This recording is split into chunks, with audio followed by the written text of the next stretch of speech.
One reason Yamamoto was at sea aboard the combined fleet flagship Yamato was that friends on the Imperial General Staff had worried that if he remained in Tokyo he would be assassinated because of his public opposition to unlimited war.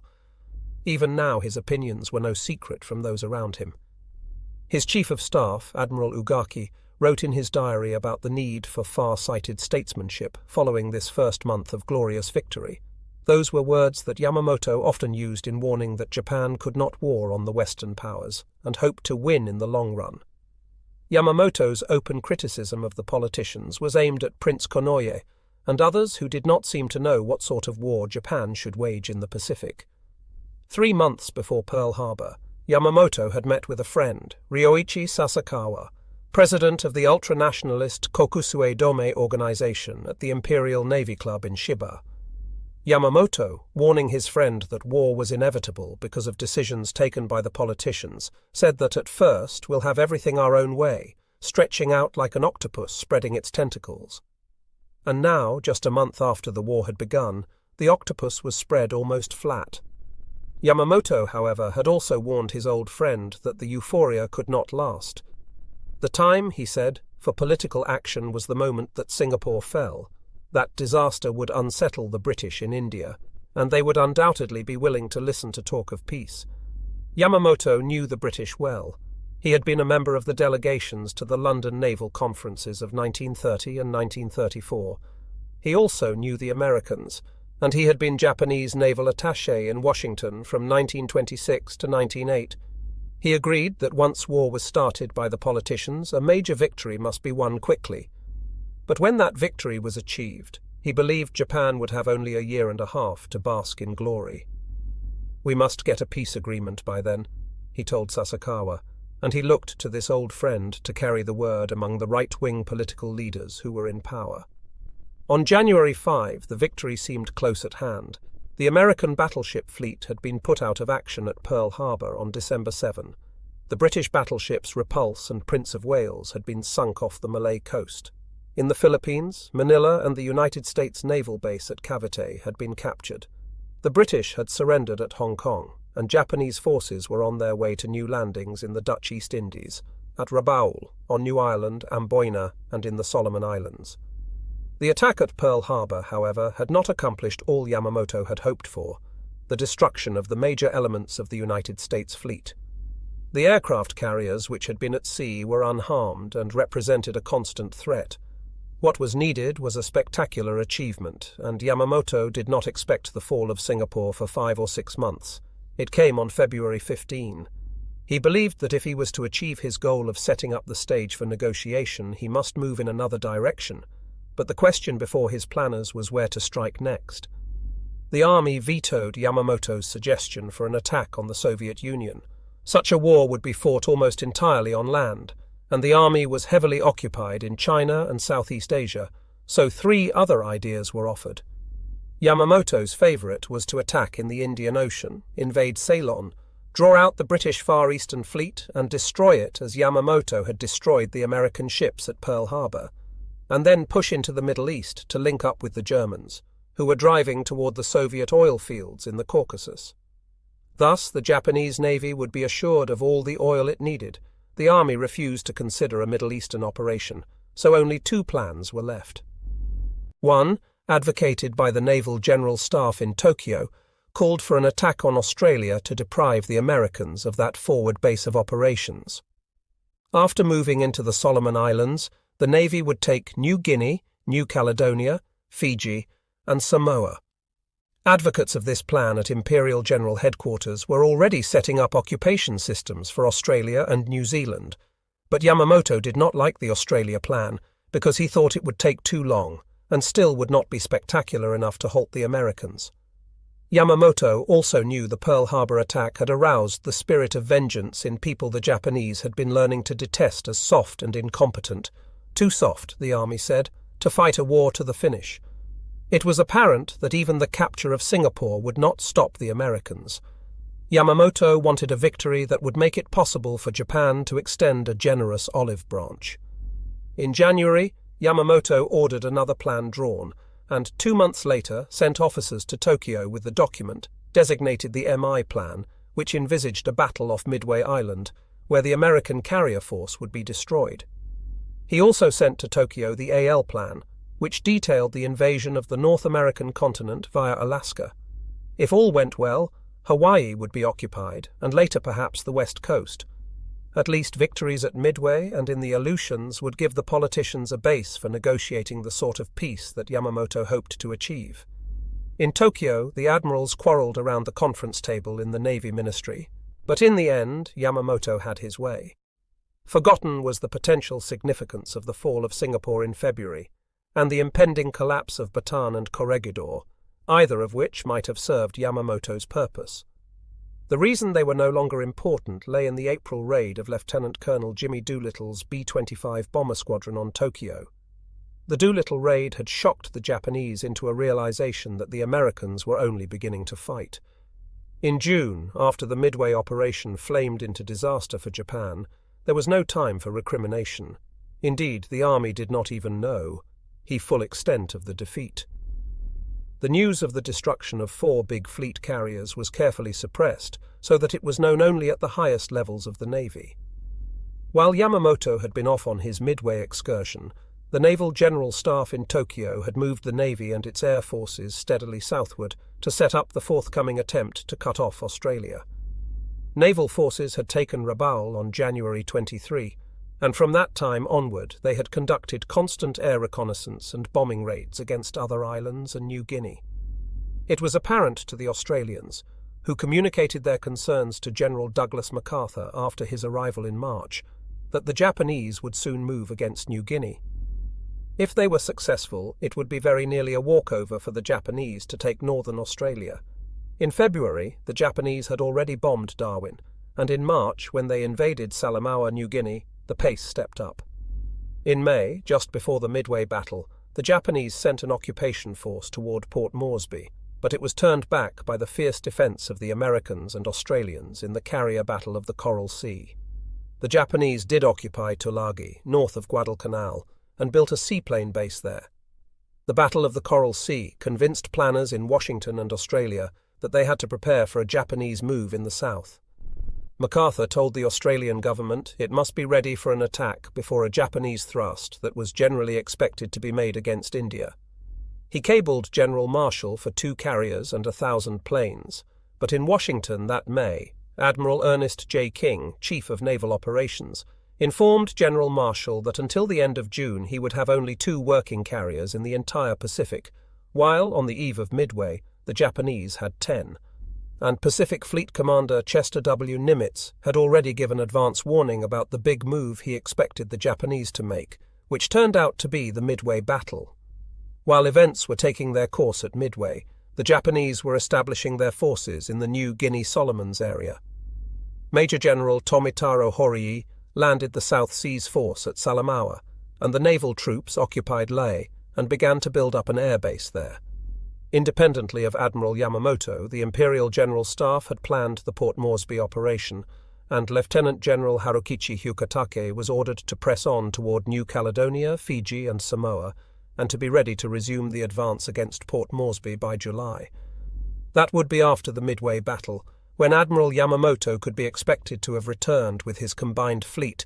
That big carrier force was expected to protect this new move. In spite of the defeat at Midway, which was reported as a victory to the forces in the field, Imperial General Headquarters did not alter its plans. A few days after Midway, the Australians informed General MacArthur that the Japanese were ready to move. In view of the Midway victory, MacArthur suggested that the Allies make a preemptive attack on the New Britain-New Ireland area, and then an assault on Rabaul, the main Japanese naval and air base in the area. With the 2 carriers and the 1,000 planes and an amphibious division, MacArthur would force the Japanese back to Truk. On June 12, General Marshall offered the MacArthur plan to Admiral King with some modification. He wanted 3 carriers instead of 2, and 1 Marine division and 3 Army divisions to make the assaults. Admiral King opposed the idea, because it would put MacArthur in command of the fighting. King's other reasons were supplementary. The carriers would be subject to land-based attack, and they would not have enough protection. As it turned out, the Navy had to cope with both of these tactical problems at Guadalcanal. King devised his own plan, a drive from the New Hebrides by forces under Navy command. MacArthur objected to having his army forces serve under the Navy, but nobody could deny the necessity of stopping the Japanese before they took New Guinea and were poised to attack Australia. The problem for the Joint Chiefs of Staff was who was going to command the operation. They gave Phase 1 the primary task of taking the Santa Cruz Islands, Tulagi, and adjacent positions to Admiral King. Guadalcanal was just a spot on the map with no known tactical or strategic value. It did not even merit a name in this JCS plan. General MacArthur was thrown a SOP. After Phase 1, he was to take over and mop up the Japanese in the rest of the Solomons, Rabaul, and New Guinea. Admiral King was given his way because the Joint Chiefs of Staff recognized that King had already planned a defense line down the Pacific to protect Australia, and his plan would need relatively less force than MacArthur's. Thousands of troops were training in New Caledonia, and King had wheedled General Arnold into sending several squadrons of United States Army Air Force planes there. He had reinforced Samoa and Efate in the New Hebrides, and he planned to put a base in Tonga. Admiral Wilson Brown, whose indecisiveness at the time of the Wake Island crisis had aroused King's annoyance, was shipped off to a newly established unit called the Amphibious Training Command. At San Diego, he and Marine Major General Holland Smith were told to develop new techniques for island warfare. Rear Admiral Richmond Kelly Turner, King's chief plans officer, suggested that the first effort must be to hold the line in the South Pacific, while training the amphibious forces. The second stage would be a combined offensive by the United States, Australia, and New Zealand, through the Solomon Islands, to the Bismarck Archipelago and the Admiralty Islands. The third stage would involve seizure of the Caroline and Marshall Islands, and the fourth stage would take the Allies either to the Dutch East Indies or to the Philippines. Admiral King approved this plan. It was just what he himself envisioned, and he made arrangements to bring Vice Admiral Robert L. Gormley, who was serving as a naval observer in London, to head the South Pacific Command. King detached Rear Admiral Turner from the Plans Division and told him to get ready to take over as commander of the amphibious operation. All this was done even before the Japanese assault on Port Moresby and Tulagi. Vice Admiral Gormley left Washington on May 1. He would take command of the South Pacific Force on June 19, but first he had to go to Pearl Harbor to report to Admiral Nimitz, who would be his direct superior. By the time Gormley got to Pearl Harbor, the Japanese offensive was already beginning in the South Pacific.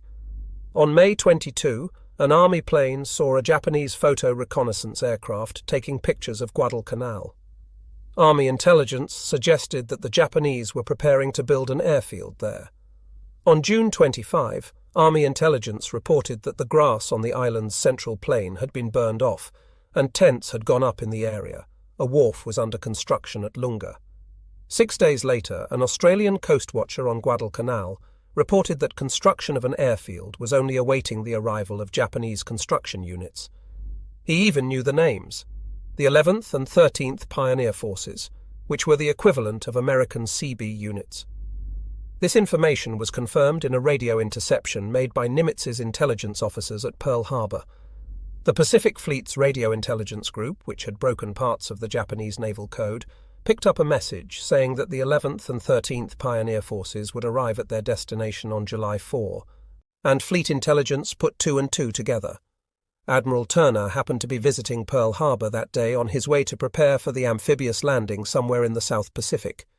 When Admiral Nimitz received the radio intelligence report, Admiral Turner knew where he was going.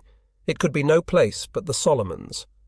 Within 2 weeks, Turner was in Wellington, where he boarded his flagship, the USS Macaulay, the former Graceline passenger ship Santa Barbara. His task was to train a whole amphibious task force in 1 month. As Turner began to move ships and men around, Admiral Gormley was on his way to Melbourne to confer with General MacArthur. Gormley left New Zealand with his head full of gloomy thoughts about the foolishness of trying to stage an amphibious operation when no one knew how to do it. MacArthur, who had his own reasons for disliking the plan, agreed with him entirely. They also agreed that with the planes at hand, they could not guarantee the landing's sufficient air coverage. After all, this meeting occurred on July 18, and the landings were to be made in 3 weeks. They sent a dispatch back to Washington, recommending that the operation be deferred, but King was not happy with that message. King had told his new commander that he was handing him a difficult job, and that he would not be able to give him the proper tools until perhaps the fall. The answer was no, the invasion would proceed as planned. Now Gormley had left Washington convinced that the United States was not ready for aggressive action in the South Pacific. His gloom increased when he tried and failed to get Seabees and other units sent immediately to New Zealand. From the beginning, the Guadalcanal invasion plan was notable for failures of intelligence. All concerned commands knew that an operation was in the offing, particularly after July 10, when Admiral Nimitz sent Admiral Gormley his operations orders. The major Japanese airbase was located at Rabaul. Planes from those fields could stop at Guadalcanal, refuel, and then bomb Australia. There was no doubt that they could strike a deadly blow at the Allied build-up. But on July 10, the Allied Intelligence Service's report reaching King contained only a casual comment about airfield construction at Guadalcanal, and a few days later a report located the field on the wrong side of the island. By the end of July, the Japanese had completed the airfield, and back at Combined Fleet Headquarters in Japan, Admiral Yamamoto gave orders that the first staged mission would leave Rabaul on August 14. As commander of the overall United States operation, Admiral Gormley tried desperately to get more help, to build advance bases, to bring in more planes. But everywhere he turned, he learned the truth of Admiral King's assertion that he would not be able to provide Gormley with proper tools. The supplies of the invasion forces, for example, were loaded hodgepodge aboard the transports. At Auckland there were plenty of docks, so that the ships could have been unloaded and reloaded with supplies in the order of their intended use. Instead, the ships were sent to Noumea, which had no such facilities, and Admiral King had at least a general idea of the difficulties, but there was not time for delay. King knew better than any of his subordinates the absolute necessity of stopping the Japanese before they got to Australia. The timetable remained. By late July, the rush was on, and 17,000 Marines were moving by troopship from California, Pearl Harbor, Noumea, and Samoa. Admiral Gormley was too busy to hold a conference of his commanders, but on July 28, Admiral Frank Jack Fletcher, who was supposed to be in tactical command, called a meeting aboard his flagship, the carrier Saratoga. For the first time, the tactical unit commanders met to talk about the invasion, and Admiral Fletcher was to protect the invasion with his task force. Admiral Turner was to deliver the troops of Marine General Alexander Vandergrift. Once the Marines had taken the island, garrison troops would be brought in, but so hastily was this operation called that no one had made provision for any troops to be held in reserve. There were no more men available in the South Pacific. The meeting on the Saratoga was not a happy one. Fletcher began by announcing that he would protect the landings at Guadalcanal for only 2 days. He insisted, and Gormley's staff members at the meeting concurred, that the carriers must not be risked. Fletcher was gun-shy because he had lost the Lexington at Coral Sea and the Yorktown at Midway. His thinking went no further than that. In fact, Fletcher said at the meeting that the whole operation was cockeyed, hasty, and doomed. Admiral Turner, who had a better idea of the global military picture than any other man in the cabin that day, chided his superior. There was no point in that sort of argument, he said, and the decision had been made to risk all. It was their job to carry out orders. Fletcher ought to have known all that. After Coral Sea, Admiral King had been so displeased with Fletcher's constant avoidance of action that he had insisted Admiral Nimitz ascertain the condition of Fletcher's fighting spirit. Nimitz was a kindly man, and he liked Fletcher. He had given the carrier commander a pep talk, and then, when the Battle of Midway was won, Fletcher, who was in command there, could hardly be faulted. But on the eve of the first American offensive operation, to warn the troops and the men of the support ships that he was going to desert them in 48 hours was a most inauspicious beginning. The rehearsal for the Guadalcanal invasion was staged on July 28 and lasted 3 days. The scene was Savo Island near Fiji. Only a third of the assigned troops managed to get ashore, and when they did, they didn't know what to do. General Vandergrift regarded the mock-up as a complete bust, but there was no time even to second-guess. On July 31, the Marines were back aboard the transports, heading for Guadalcanal. On the afternoon of August 6, as the task force of 75 ships neared the Solomons, Admiral Fletcher nervously broke away with his carriers. he would have his planes over the landing force as promised, but the 26 ships of the carrier group were being taken as far from harm's way as possible. If American intelligence was so faulty as to permit the Japanese build-up of the airfield at Guadalcanal, Japanese intelligence was faultier, for as the United States invasion fleet massed in the South Pacific, the Japanese had no inkling of a forthcoming attack. In July 1942, the Japanese army was preoccupied with trying to capture New Guinea as a staging point for its operations against Australia and New Zealand. Major General Tomitaro Horii's South Seas Force landed 2,000 troops near Buna.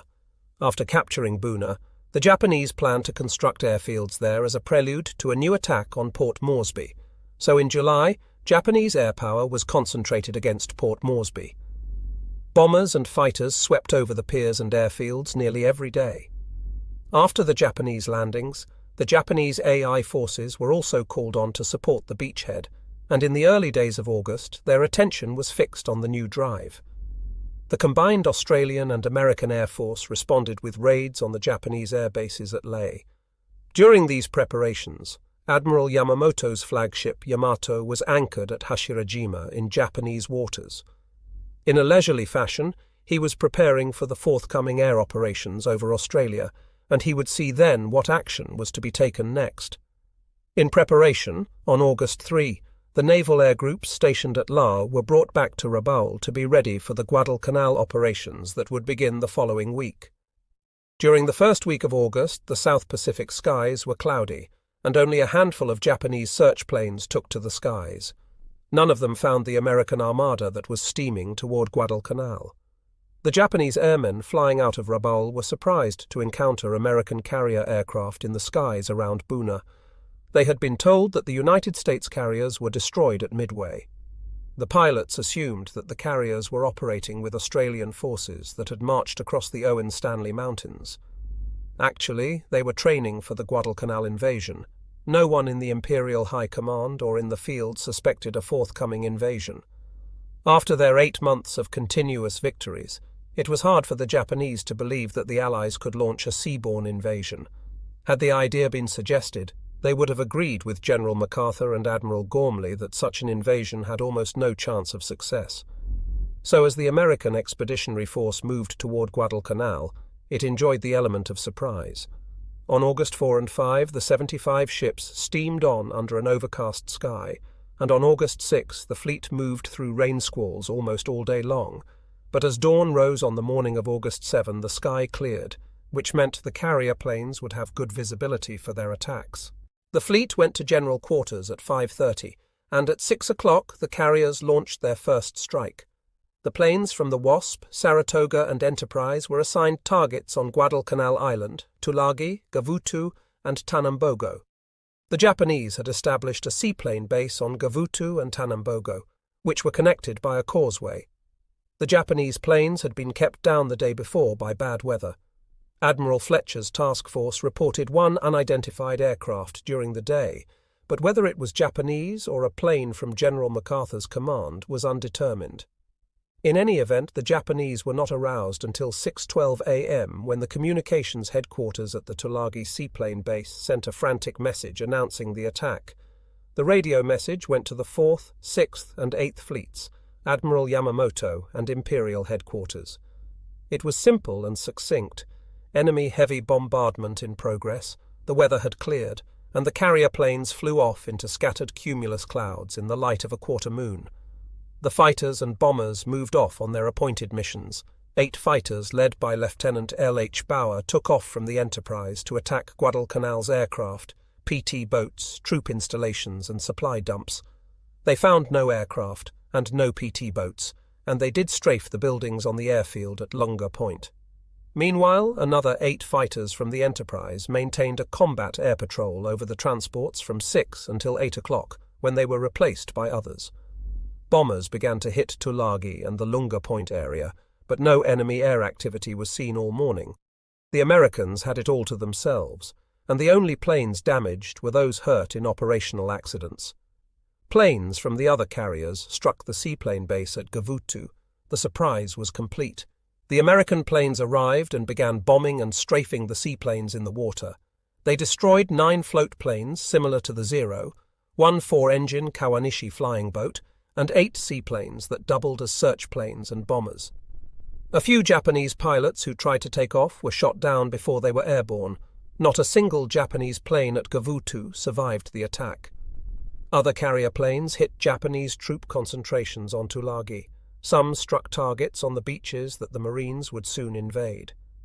Before dawn, the Marines on the decks of the transports could see the high mountains of the island that was their objective. The transports slipped through the narrow neck that runs between Guadalcanal and Savo Islands into Sealark Channel. As dawn rose, the guns of the escorting warships fired, and flashes of light illuminated the fleet. There was virtually no answering fire. The bombardment from the cruisers and destroyers accompanying the troopships started fires along the shore. An oil dump exploded, sending flames leaping into the sky. At 8 o'clock, after 2 hours of bombing and shelling of the island, the landing craft began to move toward the north shore east of Lunga Point. The Marines were nervous. Neither they nor their officers had any practical experience in such a landing, for this was the first American amphibious invasion since the Spanish-American War. At 9 o'clock, troops were landing on Guadalcanal. They met no resistance because the Japanese had fled into the hills. The going was ridiculously easy. The Marines soon saw how completely they had surprised the enemy. They came across wooden barracks that had never been slept in. They found a tent with a breakfast table full of platters and bowls of meat, rice, and cooked plums.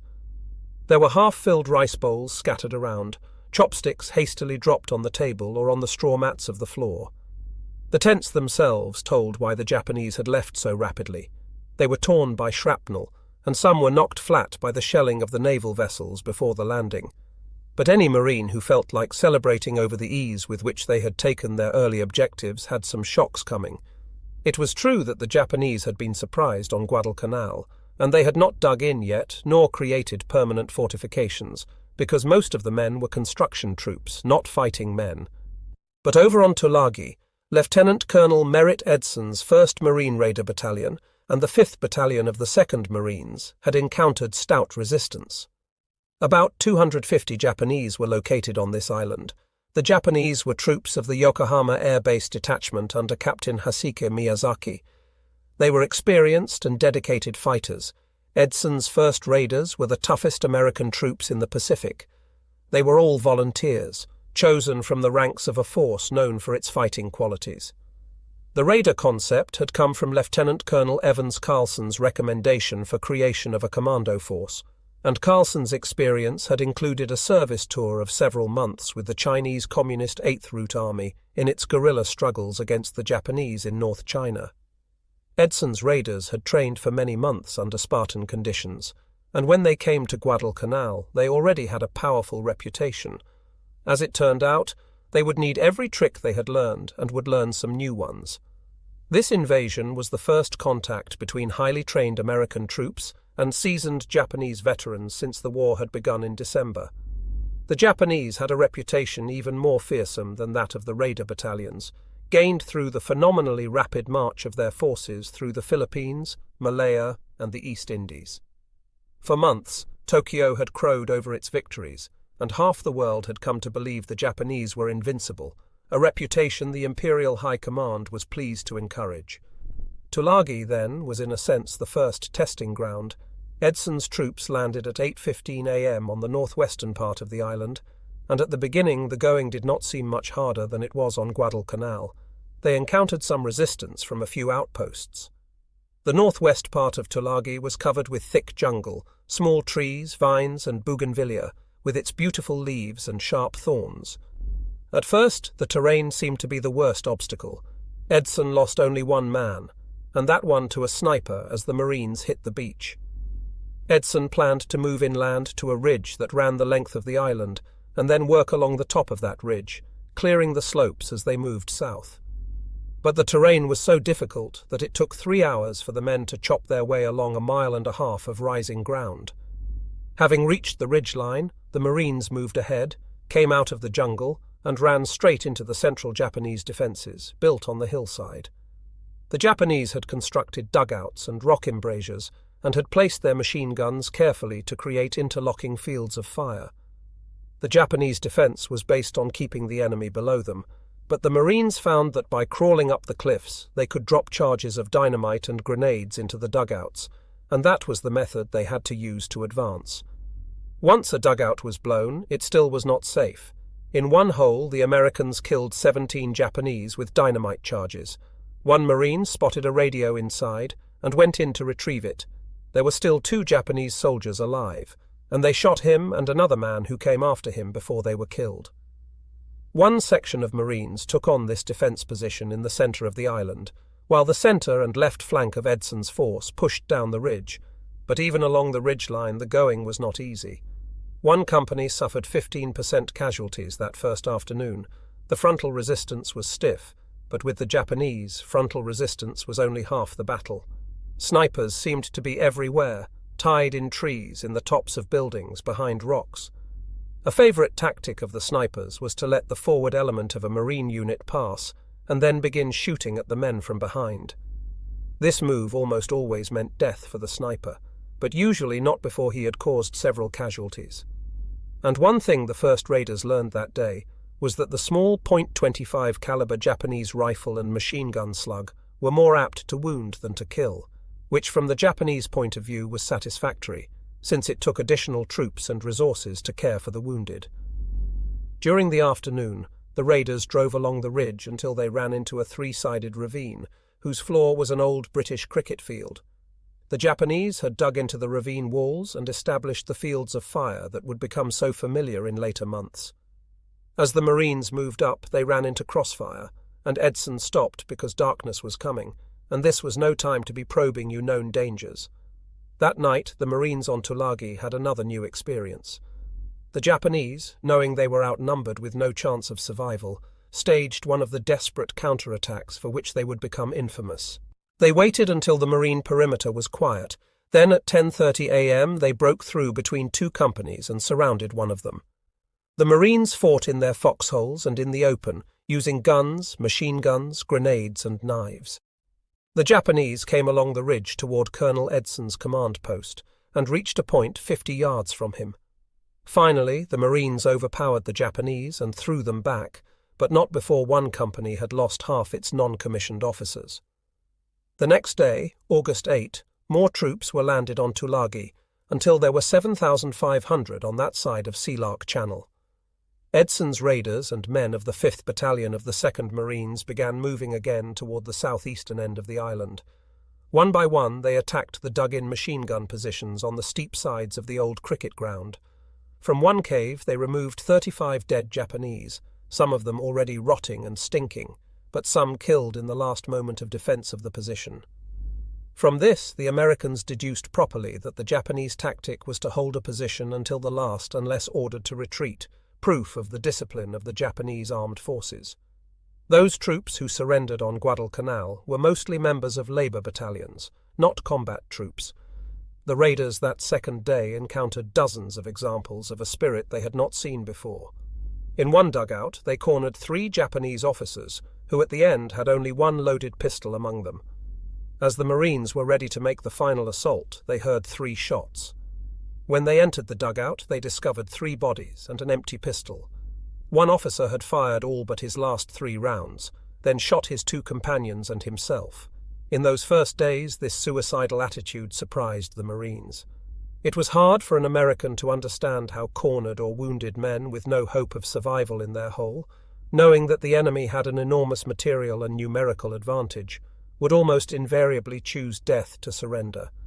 It took some getting used to, but after a few Japanese had pretended to surrender, only to pull out guns or bayonets to attack their captors, or to explode grenades to kill themselves and their enemies, the Marines took the Japanese on their own terms.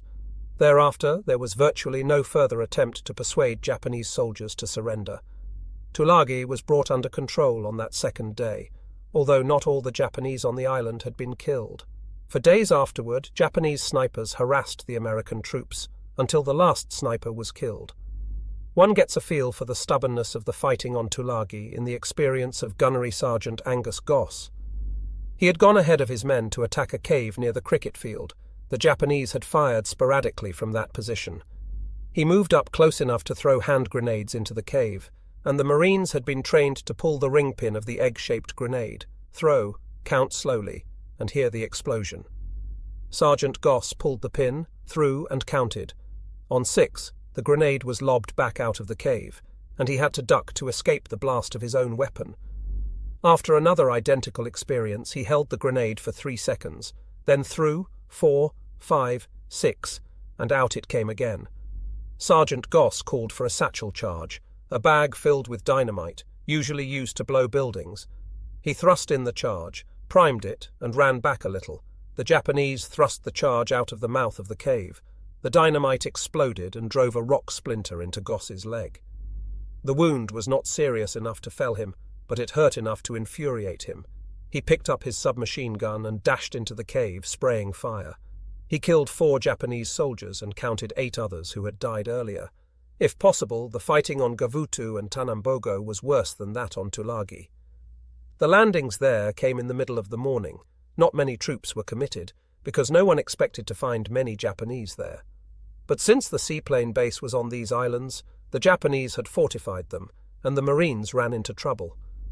The Japanese were surprised and had still not recovered from the bombardment and aerial attack that had destroyed their seaplanes, so the first troops ashore were met by rifle fire only. But when the second wave of Marines reached the beach, the Japanese had organized about 500 yards back, and the fire was intense. The third wave came under fire before the landing craft reached shore, and the casualties were heavy.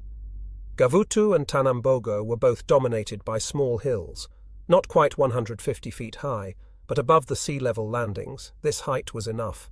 The Japanese had built their defences along the slopes, and they were well supplied with machine guns, automatic rifles, and ammunition.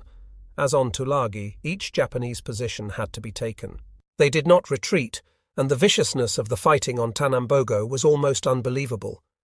In the early waves, the Marines had landed tanks. The Japanese had come surging toward the Tanambogo dock, where the landings had been made. They had jammed crowbars under the treads, thrown grenades, and tried to set the tanks afire with rags soaked in gasoline. One tank commander had opened the hatch and employed the tank's machine gun to kill 23 Japanese soldiers, before one scram bled up the side of the tank and stabbed him to death with a bayonet. Another Japanese then threw gasoline-soaked rags inside the tank, and it burned.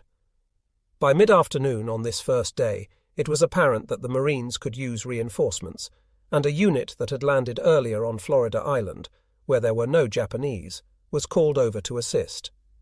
Tanambogo had been taken, but the Marines were unable to secure the causeway that linked the 2 small islands. The reinforcements were ordered to Tanambogo, and at dusk were given 5 minutes of preparatory bombardment from naval vessels. Unluckily, one of the last shells hit a fuel dump near the beach and lit up the shore as if it were noon. As the Marines came up, the Japanese had them clearly silhouetted against the sea. From the dugouts on the hills came a steady stream of machine gun and rifle fire. 2 boatloads of Marines reached the beach, but the coxswain of the third boat was killed at his tiller, and the boat slewed around and headed back out to sea. The following boats did the same, believing there had been some change in orders, so the men of the 2 boats were stranded ashore, and their only protection was the concrete pier. The Japanese were firing. As soon as the Americans returned the fire, the Japanese spotted the position by the tracers. Soon several men were down. One boat retired, taking the wounded, and it was some time before the confusion was eliminated and other boats began to land. Meanwhile, the Japanese launched a counterattack on the beach. Captain Crane, the leader of the unit, was cut off from his boat, and he and 5 men hid in the brush, and in the darkness they escaped to return to the beach after the Japanese had drawn back to their hillside positions. Eventually they were extricated, but it was 4 o'clock on the morning of August 8 before another unit landed and was able to secure the causeway. When the fighting started, there were 500 Japanese on the connecting islets of Gavutu and Tanambogo. When the fighting ended, there were none. Early on the morning of August 7, the Tulagi radio station flashed the first word of the United States assault to Rabaul. The astounding news reached the Rabaul airfield just as the pilots of the early morning missions were preparing to take off for another day's harassment of the Australians on New Guinea. The orders were immediately cancelled, and all available planes were dispatched to strike the American invasion force. Before the planes could take off, they received the unwelcome news from Tulagi that the entire flying boat flotilla had been destroyed. Then contact with Tulagi was broken, which could only mean that the base there had been overrun. At 8:30 a.m., a flight of 27 twin-engine Betty bombers took off from Rabaul. They had been loaded for the strike against Australian forces on New Guinea, so they carried bombs instead of torpedoes. 18 Zero fighters accompanied them as they climbed to 13,000 feet, flew east to Buka Island and turned south along the Bougainville coast. They were picked up by 4 Enterprise planes just after 1 o'clock in the afternoon. The Enterprise fighters were flying at 18,000 feet, when down below they spotted the large formation of Betty bombers, escorted by the Zeros, just above Florida Island. The F-4Fs attacked, and Lieutenant V.P. Dupois shot down 1 bomber. 4 others began to smoke and were listed as probables. But after this initial run, the Zeros joined the fight, and the F-4Fs broke off to take refuge in cloud cover, as they had been instructed to do. They had been hard hit. One of the F-4Fs had been shot down, and Lieutenant Dupois' plane was so badly shot up he had to make an emergency landing on the Wasp. Lieutenant G.E. Fireball led another flight of 6 fighters from the Enterprise, and they found the enemy off Santa Isabel Island. The Zeros came in fast, 10 of them, and attacked 3 of the fighters. All 3 F-4Fs were shot down. The other 3 American fighters attacked the bombers, and Ensign R.N. Diskay shot down 1 Betty. The first kill of a Zero was made by radio electrician T.W. Rhodes, but the Zeros came after them in force, and the F-4Fs ducked into clouds to hide. There were 10 Zeros after them in 2 formations, and they came in, observing the Japanese rule: never let your wingman out of sight. They attacked the F-4Fs from the starboard quarter, and Lieutenant Fireball and enlisted pilot W.S. Stevenson Jr. and pilot machinist W.H. Warden were shot down. One of the coast watchers picked up Fireball from the water off Santa Isabel Island. A Guadalcanal coast watcher sent a canoe to rescue Warden off that same island, but Stevenson was not found. Aboard the other carriers, the story was much the same. The bombers were much easier targets. 6 fighters of Flight 323 ran into enemy bombers off Lunga Point and shot down 4 of them. Machinist D.E. Runyon destroyed 2 single-handedly, just after 2:30 a.m. in the afternoon. When the Japanese Betty bombers and Zero fighters began their run over the islands, coast watchers were on the alert. Paul Edward Mason, a copra planter in peacetime, was stationed on Malabita Hill on Bougainville, overlooking Buin. At 9 o'clock in the morning, he sent a message that 24 Japanese bombers were heading toward Guadalcanal. They were still 400 miles, or 2¼ hours away from the target, when that message was broadcast back from Pearl Harbor to the fleet. That message reached the invasion fleet in plenty of time for preparations. The reaction of HMAS Canberra, one of the Australian cruisers, was typical. When the word came, the boatswain's mate piped the message: "The ship will be attacked at noon by 24 torpedo bombers. All hands will pipe to dinner at 11 o'clock, and the torpedo bombers came in right on schedule. The United States fighters climbed above them to 20,000 feet as the bombers reached the north shore of Guadalcanal and looked down on the invasion fleet at noon. The American carrier fighters and the guns of the ships were ready for them. For the first time in the South Pacific, the Japanese were feeling the results of counterattack. The American fighter planes were quite effective against the twin-engine bombers. Of the 24 Bettys that finally arrived over Guadalcanal, all but 1 were shot down, and the only damage sustained in that first attack was to the destroyer Mugford, which was hit by a bomb. Against the Zero fighters, however, it was a different story. Pilot officer Saburo Sakai, Japan's leading ace, was among those 18 chosen for their skill to make this first long-range mission. Over the target, the Japanese force was jumped by F-4F Wildcats from the carriers, and they went in straight for the bombers, ignoring the Zeros. The Zeros protected the bombers as well as they could, but then turned to the American fighters. Sakai was puzzled by the American tactics. The Navy pilots dived against the Zeros, but if they missed on the first pass, they scattered and evaded. They had been instructed well by their intelligence officers, who knew that the Zero was superior in turning and climbing ability, as well as faster. After a grim and skillful battle, Sakai shot down one F-4F and an SBD dive bomber that by itself jumped 4 zeros. Several other Japanese pilots made kills. While 1 zero was lost, Pilot Sakai attacked a group of the SBD torpedo bombers, thinking they were fighters, and ran straight into 4 spitting machine guns manned by rear gunners who had him cold as he came in. His Zero was badly smashed and he was seriously wounded, yet he managed to fly the plane back to Rabaul and land it before collapsing. In the air, the Japanese still had a temporary advantage in the quality of the Zero, but already the Americans in their F-4Fs were beginning to learn to use the limitations of the enemy to their advantage. The matter of control of the air was obviously going to be hotly contested. At this particular moment, the Americans had the advantage of propinquity with the carriers close offshore, but the Japanese had the advantage of numbers at Rabaul, and the American effort was seriously hampered by the superiority of the Japanese Zeros over the American fighters. The carrier pilots were flying the F-4F Wildcat, which was not as fast or as maneuverable as the Zero, and the Japanese could fly rings around them. The one advantage of the F-4F was its sturdy construction and armor protection, all that was needed to keep the ratio of lost planes as low as it was for the Americans. At Rabaul, the Japanese recovered rapidly from the surprise of the American invasion, but the problem for the Japanese fighters was the 1,100-mile round trip. For that reason, on the first day, Commander Nakajima, the leader of the fighter squadron, had resisted demands by higher authority that all Zeros available be sent into the fight, and had dispatched only his most experienced flyers. He was soon to be sending others, and the losses grew more serious, largely because of the vast distances to be traversed. By nightfall of the first day, the United States invasion seemed secure. The American troops had moved up near the airfield and had not encountered any substantial resistance. One prisoner was captured, and he indicated that there were only about 600 combat troops on the island and 1,400 labourers, and that they had fled to the opposite side. Admiral Turner had moved 11,000 Marines ashore, and vast piles of ammunition, food, and other supplies crowded the beaches. General Vandergrift had noticed that the beach force was unable to assimilate the supplies, but fearing that the carriers would soon move out, he was glad to see the supplies still coming in. He did establish a second beachhead, but it was soon crowded as badly as the first. At 8:40 a.m. on the morning of August 8, Coast Watcher Jack Red at Buka Passage spotted 45 Japanese dive bombers that had taken off from Kavieng. 30 minutes later, Pearl Harbor repeated the broadcast to the ships.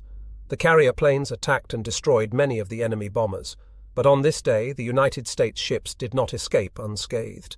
A blazing bomber dived into the deck of the transport George F. Elliott and set it afire. One dive bomber sent a torpedo into the destroyer Jarvis, putting it out of action. That morning, the planes of the Enterprise and the other carriers took off on their missions and found the skies clear. They strafed and bombed troop concentrations along the Tenaru River, and they worked over the airfield again.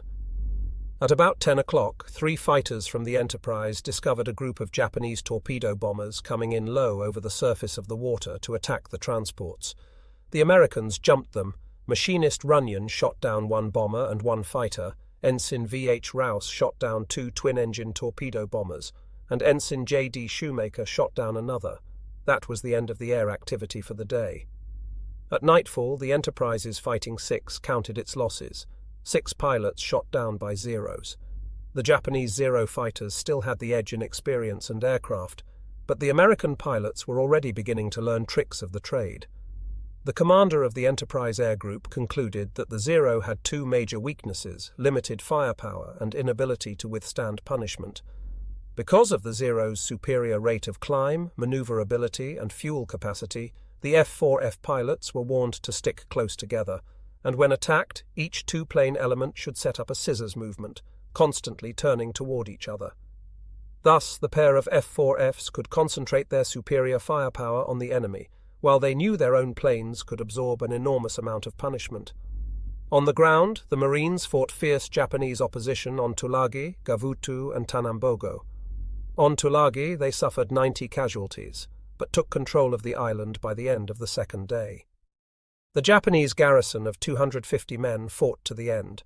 200 men were killed, 3 surrendered, and the rest swam the strait to Florida Island to continue fighting.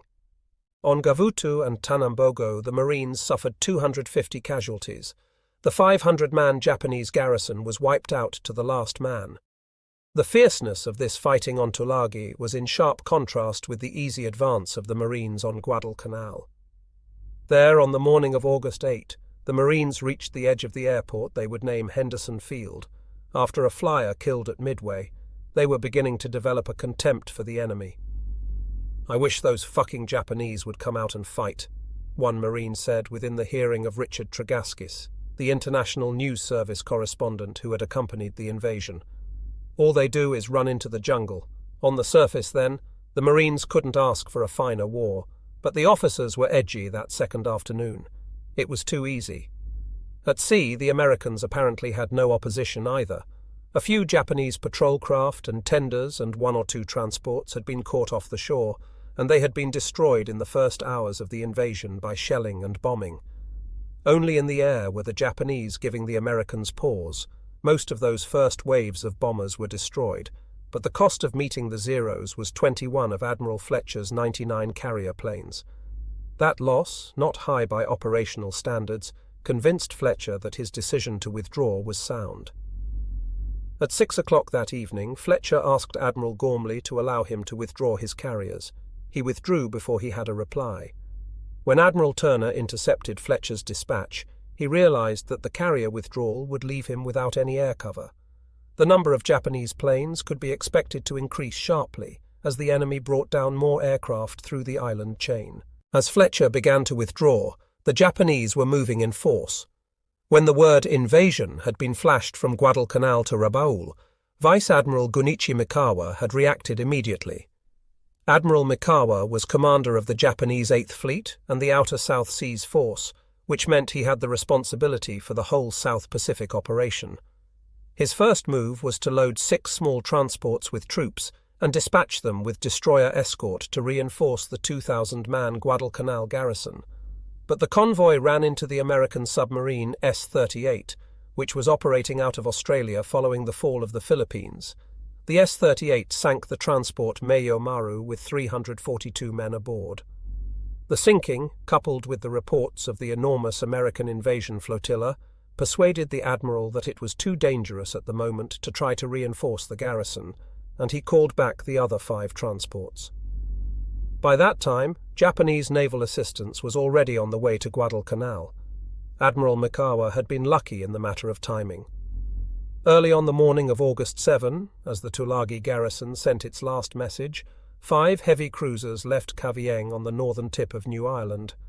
3 of them were headed northeast for Manus Island in the Admiralty Group, and 2 were bound for Rabaul. Admiral Mikawa soon ordered all 5 cruisers to hasten to Rabaul. Shortly after noon, the cruiser Chokai, accompanied by a destroyer, moved into Simpson Harbour. The other 4 cruisers waited in St. George's Channel between New Ireland and New Britain for the Chokai to rejoin.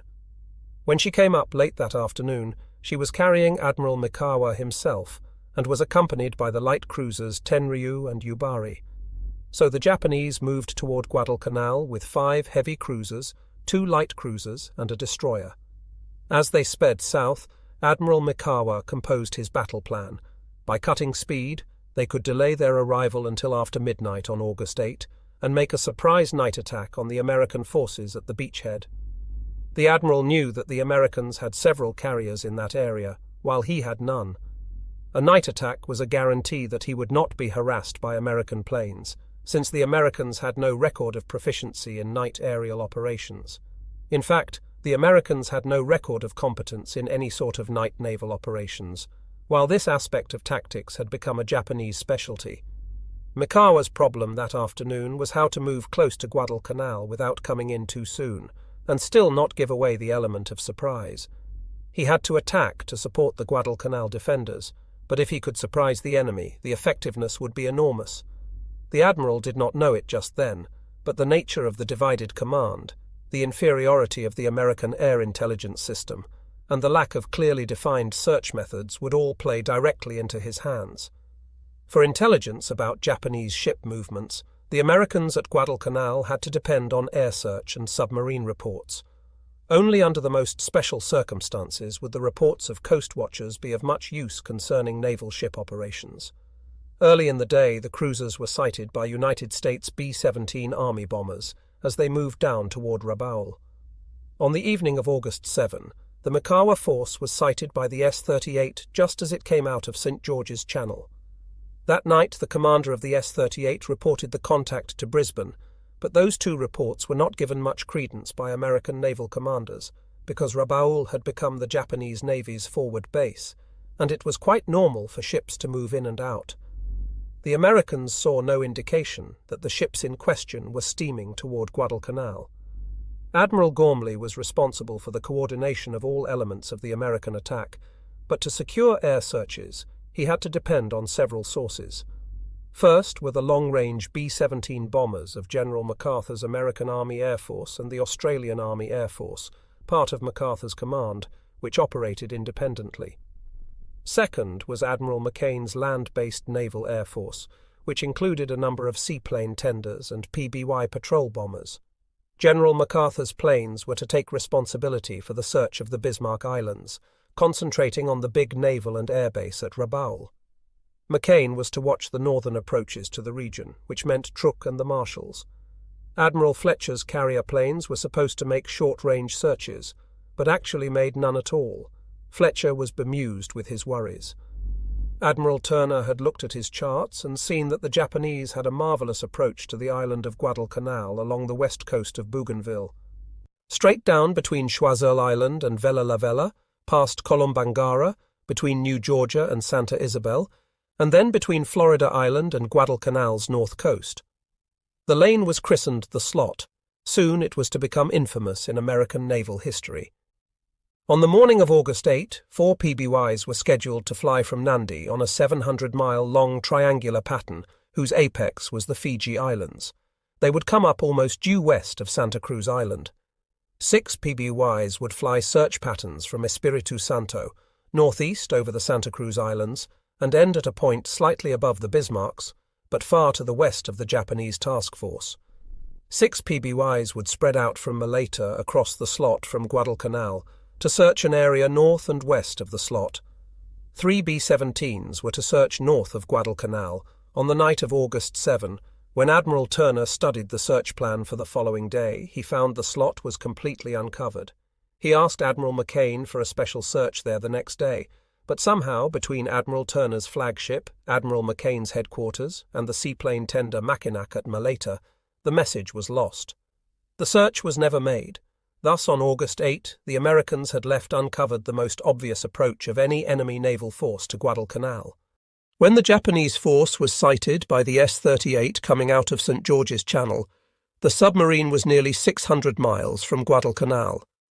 The fact that the cruisers were travelling fast was indicative of trouble, but the report was marred by the S-38's identification of a cruiser as a destroyer, thus downgrading the force. At about 10:30 a.m. on the morning of August 8, an Australian Hudson bomber from New Guinea sighted the Japanese force. The pilots had been working under orders for radio silence, but in the invasion they were told to break silence if something urgent seemed to be in the offing. The pilot of this search plane did not radio.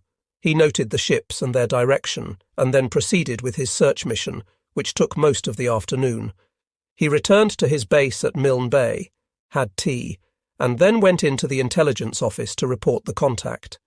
It was about 6 o'clock in the evening before the report of ships travelling down the Slot was dispatched. The Australians reported to General MacArthur's headquarters, which reported to Pearl Harbor, which broadcast to the fleet, and that is how Admiral Turner got the word. But the report was fatally defective. The Hudson pilot identified the ships as 3 cruisers, 2 destroyers, and 2 seaplane tenders. When Admiral Turner read that message, he inferred that the enemy was moving to set up a seaplane base. The most likely spot was a protected harbour at Rakata Bay, about 175 miles from the landing beaches of Guadalcanal. So while the message indicated a Japanese response, it did not show the Americans what Admiral Mikawa had on his mind. Another Australian pilot, who correctly identified the Japanese force about half an hour after the first pilot, also delayed passing on the information, and his report did not arrive for many hours. As darkness began to lower over Sealark Channel, Rear Admiral VAC Crutchley RN, Australian commander of the screen around the amphibious force, sent his cruisers and destroyers to their night dispositions. He and Turner had divided the landing area into 3 defensive sectors. In the south were the cruisers Australia, Canberra and Chicago, and the destroyers Patterson and Bagley. Crutchley took personal command of this group, which was to patrol south and west of Savo Island, to prevent any enemy ships from coming through between the island and Cape Esperance on the northwest end of Guadalcanal. The northern sector ran from Savo Island to Florida Island, northeast of Guadalcanal. This area was to be patrolled by the cruisers Vincennes, Astoria and Quincy, and the destroyers Helm and Wilson. The officer in command of these ships was Captain Frederick L. Reefcole of the Vincennes. The destroyers Blue and Ralph Talbot were given a special mission west of Savo Island to cover the large sea area west of the channel, because they carried modern radar. The eastern sector ran from Lunga Point, where the Marines had established the first beachhead, to the approaches to Lengo and Sealark channels. Here, Rear Admiral Norman Scott was in command of the light cruisers San Juan and Hobart Australian and the destroyers Monson and Buchanan. Admiral Turner in the transport. Macaulay had personal command of the 19 transports and freighters. He planned to conduct unloading operations all night long because Fletcher's abandonment persuaded him it was imperative to move the transports away from the beaches at dawn. At 8:30 a.m. on the night of August 8, Turner called an urgent conference aboard his flagship. He had just learned that virtually no cargo had been unloaded from the transports at Tulagi, and he had to give General Vandergrift and Admiral Crutchley the bad news. Vandergrift had to be told that whatever supplies they did not get that night would be delayed, because the transports had to be taken away from the beach for protection. Crutchley had to be told that the surface forces would have no air protection for the next day or two, and Turner had to tell both commanders that he expected the Japanese to send bombers the next day from that seaplane base. They could also expect air attack from Rabaul and Kavieng, and it was nearly midnight before the 3 commanders assembled in Turner's cabin aboard the Macaulay. They talked about the reports of the sighted Japanese vessels, and Turner said he was sure the force would head for Rakata Bay. The next morning, he said, Admiral McCain's land-based aircraft would bomb Rakata Bay. The 3 commanders did discuss the possibility of a night attack by Japanese surface forces, but Admiral Turner was not seriously worried. In the first place, as far as he knew, the air search that day had covered every area. In the second place, with the radar destroyers out front and with the disposition of the cruisers, he was confident that the protective forces could meet any challenge. At midnight, Admiral Crutchley and General Vandergrift left the flagship. The weather was cloudy, and rain hid the western horizon. It was too late for Crutchley to take the Australia South to his patrol area, so he ordered the captain to steam just west of the Guadalcanal transports. The clock said it was August 9. All was quiet, and Rear Admiral Mikawa and his staff had left Rabaul so rapidly that there had been no time to agree on a plan of attack against the invaders. Mikawa did not know the size or composition of the American force, and all these matters had to be ascertained.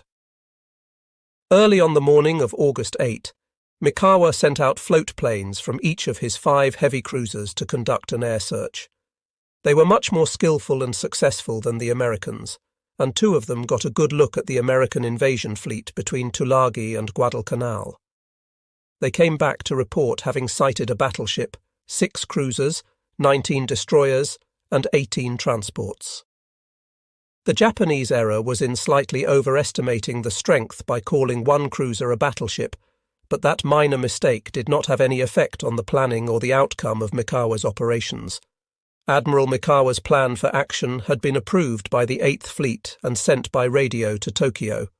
At first, the Naval General Staff considered the plans reckless, but after a few hours of discussion, it was approved, and no attempt was made to stop Mikawa. The planes reported sighting many American warships and transports around Guadalcanal. When Admiral Mikawa sent his search planes out 250 miles, he kept his force in the area north of Choiseul Bay, between Bougainville and Choiseul Island. It was in this area that the first Australian Hudson search plane found the Japanese force. To keep the plane away, Mikawa's ships put up an anti-aircraft barrage, and that was probably the reason for the pilot's faulty identification of two seaplane tenders, which lulled Admiral Turner into a false sense of security that day. Early in the afternoon, the Japanese cruisers recovered their float planes, and the striking force began to steam south through Choiseul Bay.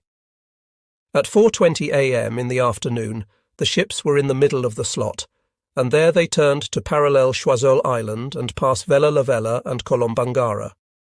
Since those two sightings by the Australian planes, the Japanese forces had remained undetected as they came straight down. The only ship they saw was the Japanese seaplane tender Akitsushima en route to do what Admiral Turner expected, establish a seaplane base, but on New Georgia, not Santa Isabel Island. Admiral Mikawa had no time to dispatch couriers with formal battle plans to his captains. The flagship's signal blinkers began to work at dusk, sending the battle orders. All ships were to go in with guns and torpedoes to attack the ships at the Guadalcanal anchorage. They would dash in at high speed and dash out across Sealark Channel to Tulagi, strike the transports there, retire north of Savo Island, and steam back up the slot.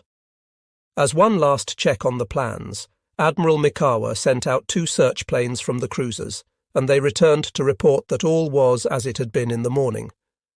The Admiral called on one of his staff officers to compose an appropriate message to the fleet in the spirit of the samurai. "Let us strike in certain victory in the traditional night attack of the Imperial Navy. Let each man do his best," the message was sent to every ship, and so the men of 7 Japanese cruisers and 1 destroyer made their final preparations for battle. Shortly after 11 o'clock, Admiral Mikawa ordered 2 more seaplane scouts launched from the cruisers. They were to fly above the American ships, report on their night disposition, and remain over Guadalcanal to light up the sky at the proper time with flares. As the planes came in through the intermittent rain squalls, the burning hulk of the transport George F. Elliott was as good as a beacon. One of the Japanese scout planes was sighted by the United States destroyer Ralph Talbot, the Northern Radar picket boat. The Ralph Talbot's radio operator broke silence to give the alarm that a plane had been seen over Savo Island, heading east, which would bring it across the path of the American fleet. The warning was heard by the destroyer Blue and a few other ships, but for some reason it failed to reach Admiral Turner. Other ship commanders, hearing or seeing a plane, assumed that if it was unfriendly, Admiral Turner would have sent out a general alarm. On Guadalcanal, a little before 1 o'clock, one plane woke up a tentful of Marines. It did not sound like an American aircraft. The engine had a high-pitched tone that was unfamiliar, and it kept circling around the island, which seemed unusual. Suddenly, the Marines knew the plane was Japanese, because it began dropping flares in several sectors of the sky over Guadalcanal and Sealark Channel, and they glowed with a greenish-white light. For an hour and a half these float planes circled, broadcasting to Admiral Mikawa the dispositions of the transports and the steaming patterns of the cruisers and destroyers. The transports were the major target of Admiral Mikawa's planned attack. Before midnight, he ordered his force to assume a long battle column with his flagship, the Chokai, at the head, followed by the heavy cruisers Aoba, Kako, Kinugasa, and Furutake. Behind came the light cruisers, Tenryu and Yubari, and the destroyer Unagi. At 12:30 p.m. Admiral Mikawa issued his battle warning, and 15 minutes later the force was called to combat stations. Just before 1 o'clock in the morning, the Chokai crossed the track of the American destroyer Blue. The squadron trained its guns on the United States destroyer, but the lookouts aboard Blue saw nothing in the murk, and the destroyer steamed away to the southwest as the Japanese ships passed by. Admiral Mikawa was nervous, believing the Blue had reported his coming, and he changed course and then changed again when his lookouts reported another destroyer. At 1 o'clock in the morning, the Chokai rounded Savo Island, and just after 1:30 a.m. the lookouts saw the lines of an American destroyer 2 miles north. This ship was the Jarvis, the destroyer damaged in the Japanese air attacks that day. Her captain was taking the ship to Sydney for dry dock repairs. If the men of the Jarvis saw Japanese, they had no way of alarming the American fleet, because the destroyer's communication system was dead. The orders given by Admiral Mikawa before the battle had specified that ships should be prepared to fire torpedoes, and the cruisers fired several torpedoes at the Jarvis, but all missed. The Japanese ships did not open fire with their guns, because this was the prerogative of the flagship. Thus the Jarvis escaped, and the Japanese went on toward the American fleet, still unheralded. The Japanese continued to come at 26 knots, and the lookouts spotted 2 American destroyers, and then 2 United States cruisers 7 miles away. Still, the Americans were asleep. Admiral Mikawa ordered the ships to begin firing torpedoes independently as they found targets. The first targets were the cruisers Chicago and Canberra and the destroyer Bagley. It was fully 5 minutes after the first torpedoes were launched before the destroyer USS Patterson finally saw a ship of strange configuration 5,000 yards ahead, where no ship should be. The Patterson broadcast the first alarm. Warning, strange ships entering harbour. Even as the warning was issued, it was overtaken by events. Those 2 Japanese float planes began dropping their greenish flares, and the Chicago and Canberra were silhouetted against the land, and the Chokai opened fire from less than 3 miles range. The Aoba, 3/4 of a mile further away, also began firing, and so did the Furutaka from just under 6 miles. As the lookouts aboard the Canberra sighted the enemy through the gloom, 2 torpedoes struck her on the starboard side. She was hit by several 8-inch and 5-inch shells from the Japanese cruisers, even as her general alarm bell was ringing. Captain F.E. Getting of the ship was wounded mortally, and the gunnery officer was killed instantly. The Canberra fired a few torpedoes and a few guns, but in 5 minutes her power failed and she went dead in the water. Strike 1 Allied cruiser when, having warned the fleet with blinker signals as well as radio, the Patterson turned hard left to engage the enemy. The captain shouted fire torpedoes, but no one heard him. A Japanese shell hit aft near 1 5-inch gun and ignited the powder. The executive officer, who was off watch below, hurried up, but so swiftly did the Japanese pass by that he scarcely saw them. Now, at least, he had time to organize damage control parties, which was his function in combat, and to put out the fires aft. The destroyer USS Bagley saw the Japanese cruisers storming through, fired 8 torpedoes from the tubes on her port side, and the enemy column disappeared without firing back, and none of her torpedoes hit the Japanese ships. The cruiser USS Chicago was the object of the second run of torpedoes fired by the Japanese cruisers. Captain H.D. Bode, who had been asleep in his bunk, was only half awake when a torpedo hit the Chicago's bow and knocked part of it away. The Chicago's gunners began firing, but the star shells they put up to illuminate the enemy didn't ignite. The men didn't know what to fire at until they saw a grey shape ahead, and they began shooting at it. The shape was the destroyer Unagi, which Admiral Mikawa had sent back to cover the rear of the Japanese attack, lest some American heavy ships slip through by Savo Island and hit his cruisers as they were attacking the transports. The Unagi's searchlight was sweeping ahead of her, and the Chicago fired 24 rounds of 8-inch shells, and the searchlight went out, and the Chicago then turned on her own light, but found nothing. In the confusion, no one thought of informing the other United States cruisers of the attack. The Japanese steamed ahead, unreported to the transports even yet. At 1:45 a.m. Admiral Mikawa changed course and split his ships into 2 sections, the flagship leading 3 other cruisers on the west, and a second group of 3 cruisers led by the Furutaka on the east. The 2 Japanese cruiser groups turned north, guided by the flares the seaplanes had dropped over the landing areas at Guadalcanal and Tulagi. The American Northern Defense Force was steaming in a box pattern, with the cruiser Vincennes in the lead, the Quincy and the Astoria behind, and the destroyers Wilson and Helm on the flanks. It was only 5 minutes since the Japanese had gone into action, but the Canberra was wrecked and floundering, and the Chicago was out of the fight. Strike 2 Allied cruisers. When the Chokai fired 4 torpedoes at the first cruiser her captain saw from a range of nearly 6 miles. The battle against the 2nd American Defense Unit had begun, and that cruiser was the Astoria. When the Chokai came down, she was steaming along at 10 knots, and Captain W.G. Greenman was asleep in his sea cabin just below the bridge.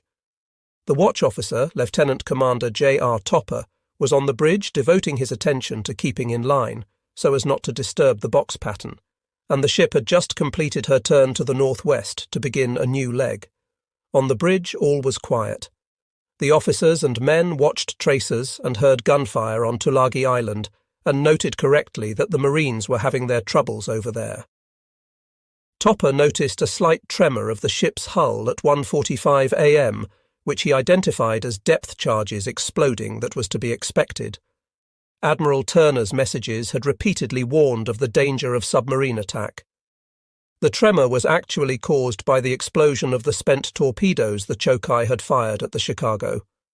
Topper had little time to worry about this oddity. However, because as he was speaking to the damage control watch over the intercommunications system, a lookout reported a plane overhead, and then a flare lit up the sky on the ship's port quarter. Soon it was not one star shell, but an entire string of them. The gunnery officer, Lieutenant Commander W.H. Truesdell, was the first man aboard the Astoria to sense the danger.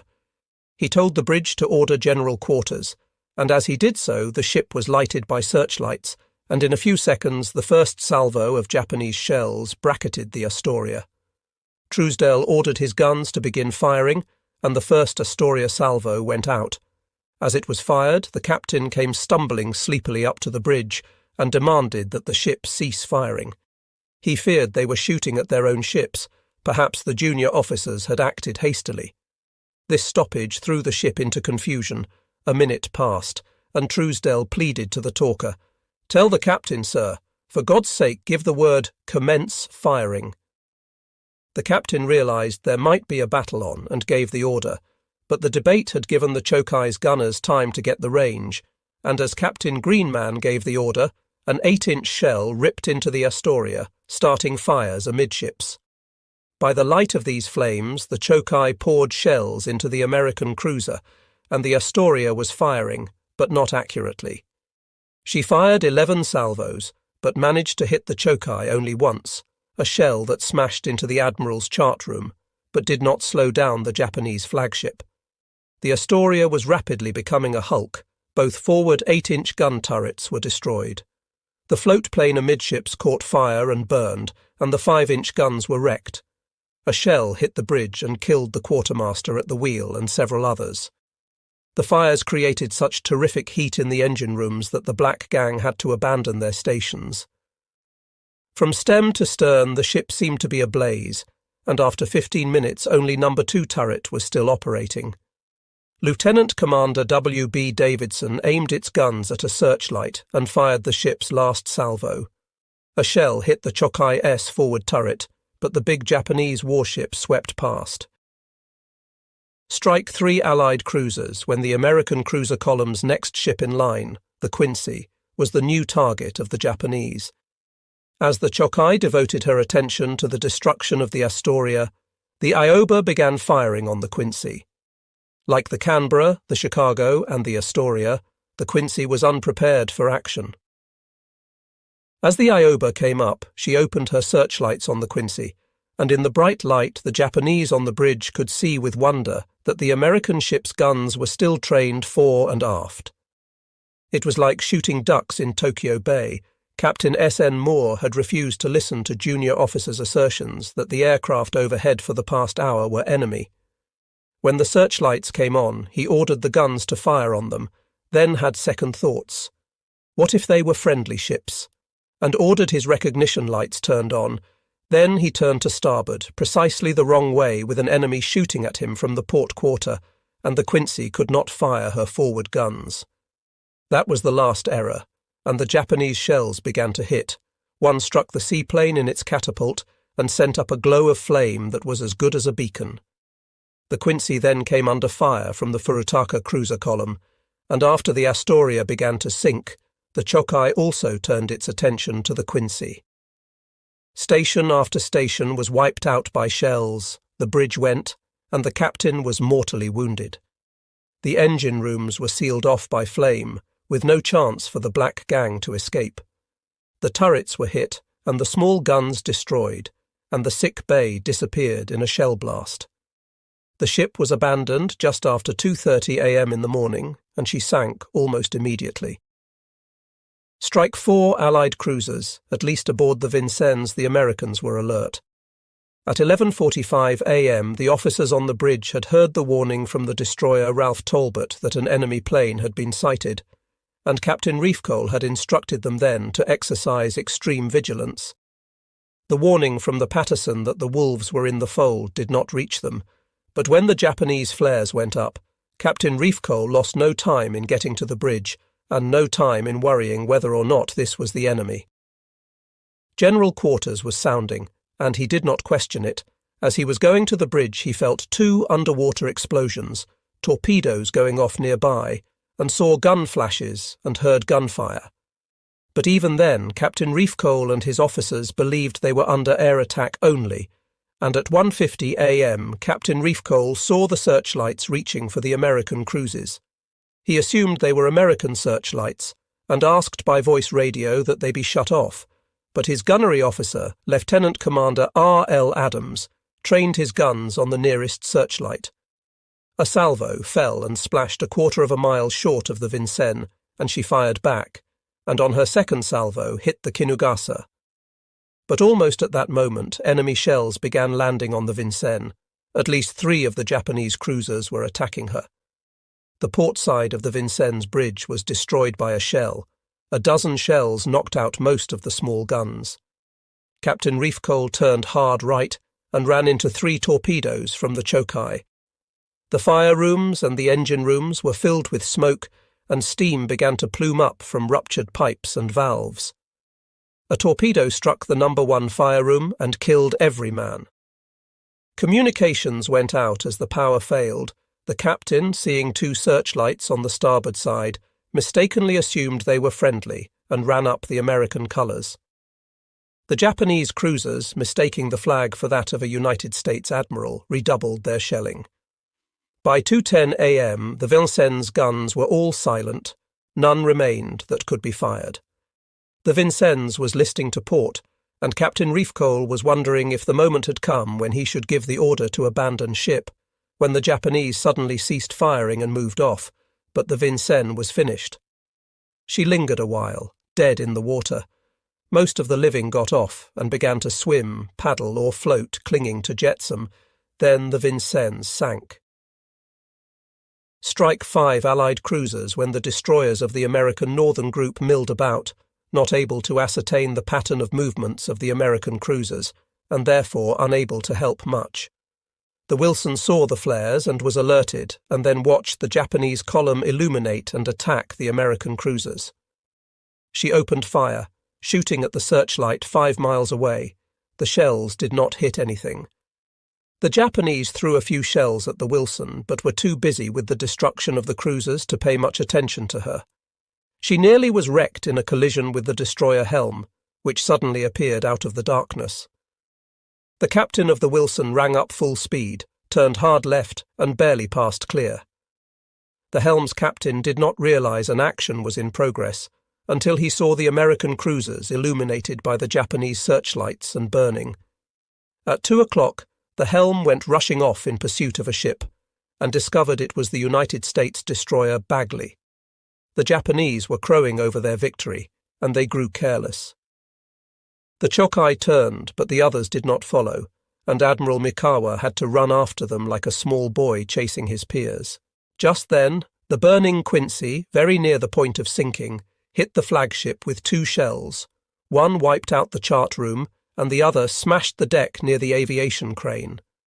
A third shell only bounced off the forward turret, but still gave the Admiral something to worry about.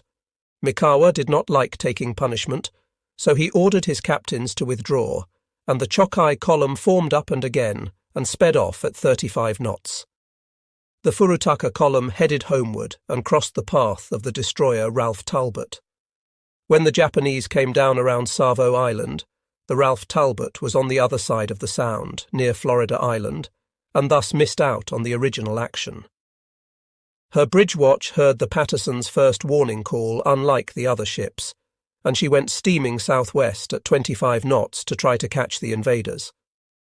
The captain and crew could see the flashing lights of battle, but they did not know what was happening until, on the way out, the retiring Tenaru put a searchlight on the Ralph Talbot and began firing at her. Soon the Furutaka, Yubari and Tenaru were all firing at the destroyer, but she made an elusive target, and in several salvos the Japanese ships hit her only once, knocking out some of the torpedo tubes. The Ralph Talbot's captain, Lieutenant Commander J.W. Callahan, made a mistake that was very common that night. He assumed that the ships were American, called them up on voice radio, and turned on his recognition lights.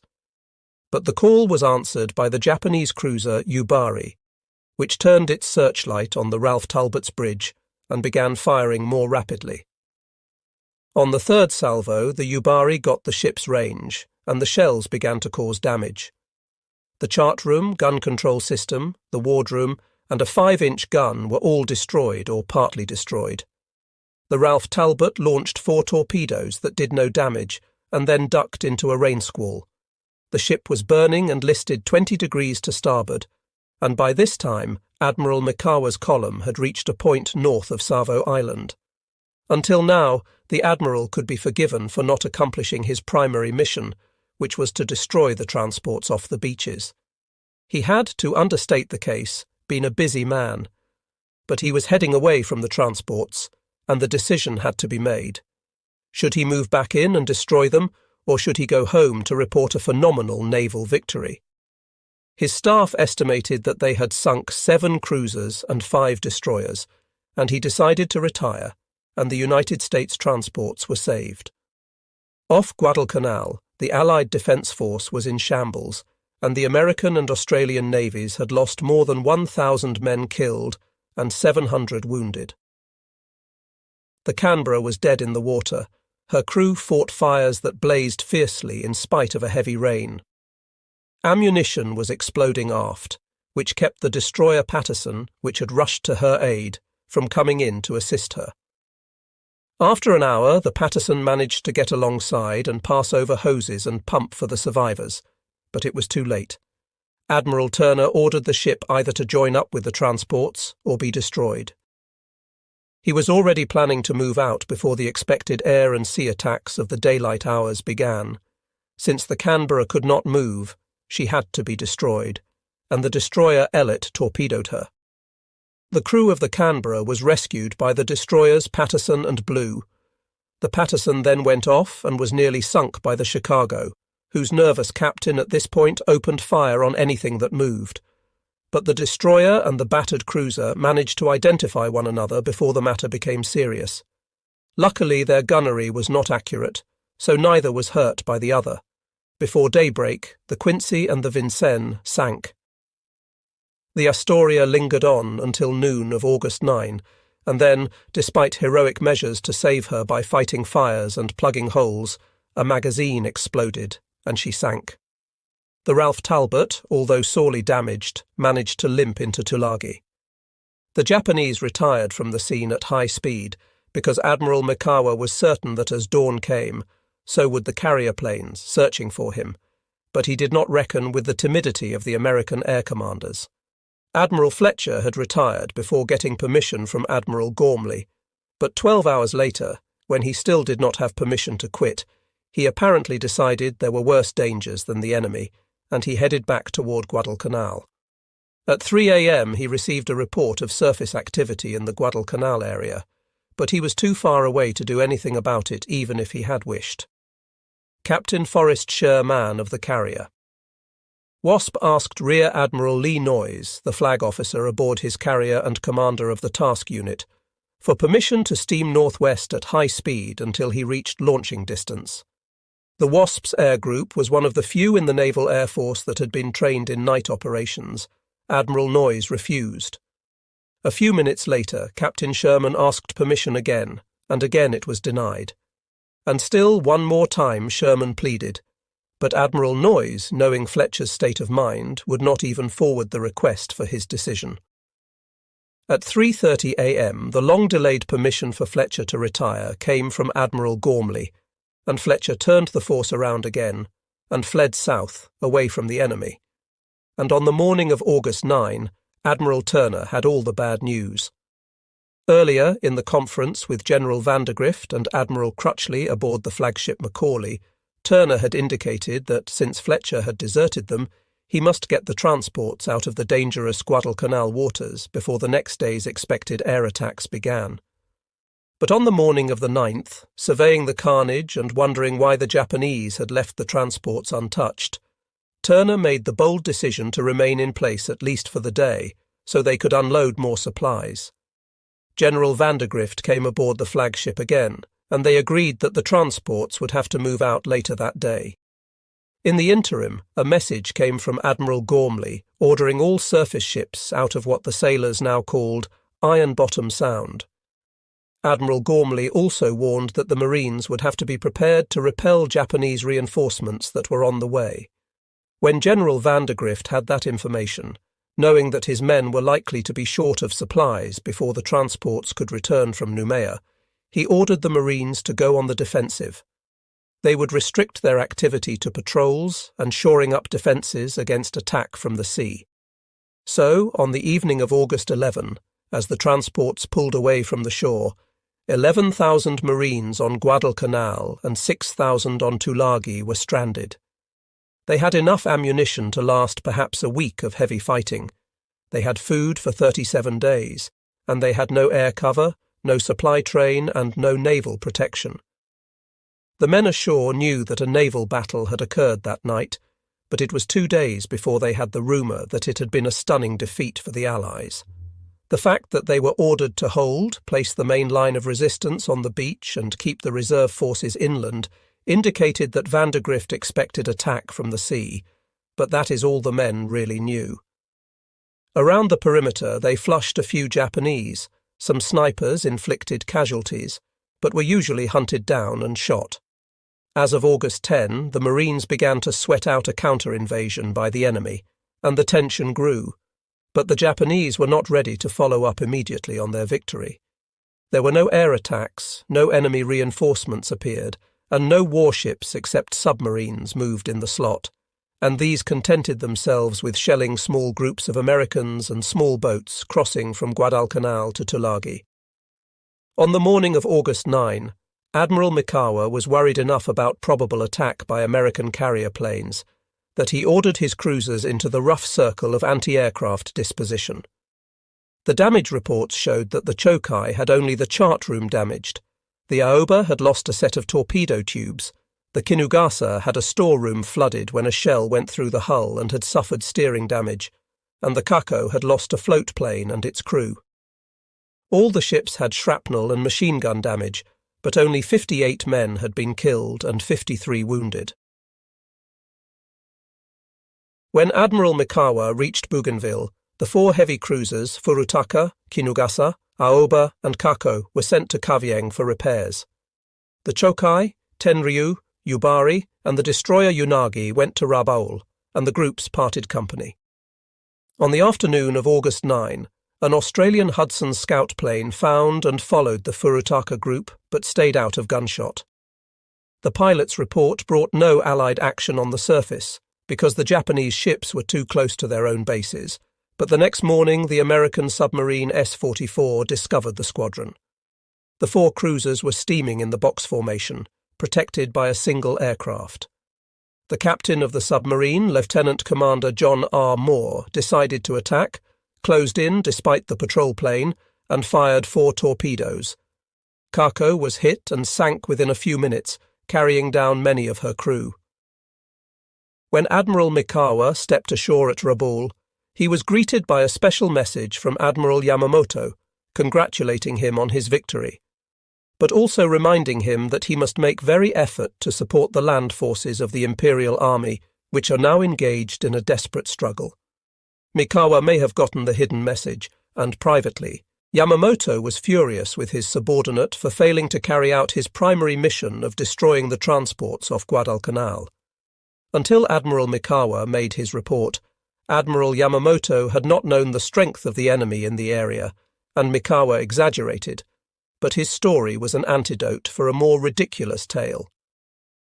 The Japanese military attaché in Moscow had told Tokyo there was nothing to worry about in the American invasion. The Americans had only 2,000 troops on the island, and their plan was to destroy the airfield and then withdraw. Even at this late date, the Japanese army had very little interest in the trouble at Guadalcanal. Lieutenant General Hyukatake, the commander of the 17th Army, was interested only in the Port Moresby invasion. Hyukatake said he could not help.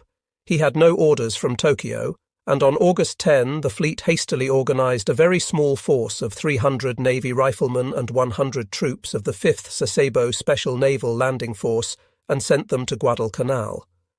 On August 11, Admiral Yamamoto detached Vice Admiral Nobutake Kondo's Second Fleet from the combined fleet in Japan and sent Kondo toward Guadalcanal. At the same time, Yamamoto made preparations to move his flagship and combined fleet headquarters to Truk. The naval battle that the Americans called the Battle of Savo Island and the Japanese called the First Battle of the Solomons had ended. The Japanese had scored an impressive tactical victory, but had missed their great opportunity to wipe out the supply ships of the invading forces. The American defences were decimated, the American carriers were frightened away, and General Vandergrift was persuaded not to move ahead to capture all of Guadalcanal Island.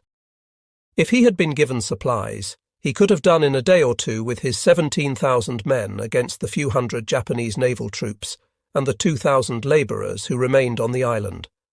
The result of the lost opportunities for both sides was that there would be no lightning-like victory, but a long, desperate slugging contest. The reinforcement of the Japanese garrison at Guadalcanal was a full week in coming, and its composition was an indication of a major Japanese military weakness. A week after the American invasion, General Hyukatake still refused to take it seriously as a threat to his Port Moresby plan. Admiral Mikawa had asked for army help, but all he could get was the El Chiqui detachment, which had been scheduled to land and occupy Midway. After the Midway battle, this detachment had been taken to Guam and retained as a special unit not under 17th Army control. On August 15, Admiral Yamamoto ordered the creation of a Guadalcanal reinforcement force and chose Rear Admiral Reizo Tanaka and his destroyer Squadron 2 for the task. For the moment, the ships were loading supplies at Truk, and Tanaka was told to pick up 900 officers and men of the El Chiqui detachment who had been brought there and to take them to Guadalcanal.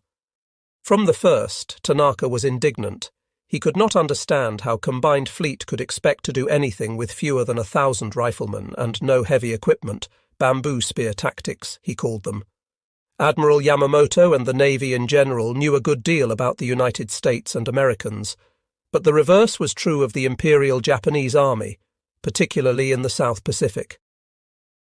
In all these years between wars, the Navy had been studying American methods and American psychology, but the Army had been deeply immersed in the Asian continent. If you asked a Japanese general a question about the Russians, he was likely to know the answer, but if you asked him about Americans, he was not. The extent of this ignorance was indicated at Rabaul, when Commander Keisuke Matsunaga, who had once been Yamamoto's aide, was asked by a Southern Area Army staff officer to describe the United States Marines. Just what sort of an organization was this? The staff officer demanded, and when told that the Marines were the soldiers of the Navy, the Army officer scoffed. Americans. They could be expected to quail at an attack and flee a banzai charge, abandoning equipment and comrades. Thus the Imperial Japanese Army entered the Guadalcanal conflict, and the Navy's flights over Guadalcanal and Tulagi had indicated the size of the American invasion operation. Navy pilot Saburo Sakai, looking down on the American flotilla off Guadalcanal on August 7, had said, "It was almost unbelievable. I saw at least 70 ships pushing toward the beaches, a dozen destroyers cutting white swaths through the water around them, and there were other ships on the horizon, too far distant to make out in detail or to count. This view would certainly dispel any belief that the American invasion effort amounted to the 2,000 troops reported by the Japanese naval attaché in Moscow. But Sakai was a Navy pilot, and his observations did not reach the enemy. The error persisted at Army headquarters, and when General Hyukatake decided to send reinforcements to Guadalcanal, he estimated that about 1,000 men could do the job, given the superior Japanese fighting spirit. Quite unaware of the developments in Tokyo and Rabaul, the Marines on Guadalcanal waited. On October 10, they stayed within their perimeter and cleared Japanese away from the north shore of the island. There was some shooting, but altogether it was a quiet day, so was August 11, and several times lookouts on the shore reported submarines. Whether it was one submarine or more was not ascertained, but there was no shelling, and the Marines' sleep was undisturbed. It was the same on August 12, except for an incident that was to colour the whole Guadalcanal campaign. While the island was quiet, General Vandergrift was eager to learn the disposition of the Japanese troops, and on August 10 he sent patrols through the jungle west of the Lunga River. They were forced back at the Matanikau River by heavy Japanese rifle and machine gun fire. The Japanese headquarters was located here. When a Japanese naval warrant officer surrendered, he told the Americans that the majority of the Japanese on the island were west of the Matanikau River. Furthermore, he said, he thought they might all surrender. One of the Marines said he had seen a white flag in the area during a patrol, and Colonel Frank B. Goetke, the 1st Division intelligence officer, decided to take a reconnaissance party in. The Goetke party went by boat to a point west of the Matanikau and then began to move inland. Within few minutes of landing, the Americans ran into a Japanese ambush. Colonel Goetke was killed, and only 3 Americans escaped. The flag they had seen earlier had been an ordinary Japanese military flag, white background with red rising sun in the centre. Folded, the red sun was concealed, and it had appeared to be a white flag of surrender. The Japanese had not intended treachery. They had never offered to surrender, but the Marines back at Lunga Point would never believe that. From the moment of Colonel Goetke's death, it was almost impossible to persuade the Marines in the line to accept surrenders on the rare occasions when the Japanese offered them. The Marines expected an attack at any time, and they prepared their defences as best they could without 70% of their supplies. The expedition had brought large guns for coastal defence, but they were still on the ships that had sailed for the safety of Noumea. The largest weapons available for the coast were a few 75mm guns mounted on half-tracked vehicles, 37mm anti-tank guns, and one captured 3-inch Japanese gun. The Marines were better prepared against air attack, and the ships had landed a number of 90mm anti-aircraft batteries on the first day. In fact, the Japanese pilots flying over the landing beaches on August 7 were astounded to see the anti-aircraft guns in place so quickly. In Japanese amphibious operations, it took a whole week to get anti-aircraft guns ashore, because more vital supplies came first. They did not know about the helter-skelter loading of the United States transports. From the beginning, supply was on American mines. On August 10, the ration was reduced to 2 meals a day, and Japanese rice began to supplement American foodstuffs, and on August 14, the Marines used their anti-aircraft guns for the first time. Japanese bombers came over the island at noon, 18 of them, and the dinner bell that served as an air raid alarm at General Vandergrift's headquarters began to jangle. Above, the Marines saw slender, silvery planes, flying at 27,000 feet to avoid the anti-aircraft fire. Their bombing was not very accurate, and most of the bombs of this raid fell into the sea. Only 3 Japanese planes came the next day at noon, but this time they were bombers and messengers. Commander Matsunaga had been ordered by Captain Masao Kanazawa, the commander of the 8th Base Unit at Rabaul, to fly over the Japanese positions on Guadalcanal and drop messages telling the men that help was coming. Kanazawa's 3 land-based Betty or Nakajima 96 bombers bombed near the airfield, wounding 1 Marine, and then dropped messages and food parcels for the Japanese defenders. The messages, attached to red tassels with long white cloth streamers, informed troops that they had dropped supplies and that help was coming. The Marines brought several copies of the message to Van der Grift's headquarters after an interpreter translated it. Later, Marines went out after the airdrop and recovered 14 packages that Kanazawa's planes had dropped. They were cushioned wicker baskets containing cans of meat, bags of biscuits, boxes of rice candy, and .25 caliber ammunition. The message began, "The enemy before your eyes are collapsing friendly troops. A landing party relief is near." The packages also contained copies of the Japanese Forces Special South Pacific Area newspaper. This edition reported on the Savo Island naval battle that had occurred in the slot earlier that week. Tokyo claimed the sinking of 1 battleship, 2 heavy cruisers, 3 light cruisers, 3 destroyers, 10 transports, and the serious damaging of 2 heavy cruisers, 2 destroyers, and L transport. The Japanese also claimed that they had shot down 32 United States fighter planes and 9 fighter bombers, dive bombers, and torpedo bombers. General Van der Grift, who knew what had happened on the sea, recognized the overstatement, but the Japanese on Guadalcanal could not be expected to do so. The Imperial General Headquarters was continuing the policy so lamented by Admiral Yamamoto, deliberate exaggeration and outright lying. For the moment, the news cheered the Japanese naval troops on the northwest end of the island and gave them renewed courage to await the reinforcement promised from Rabaul.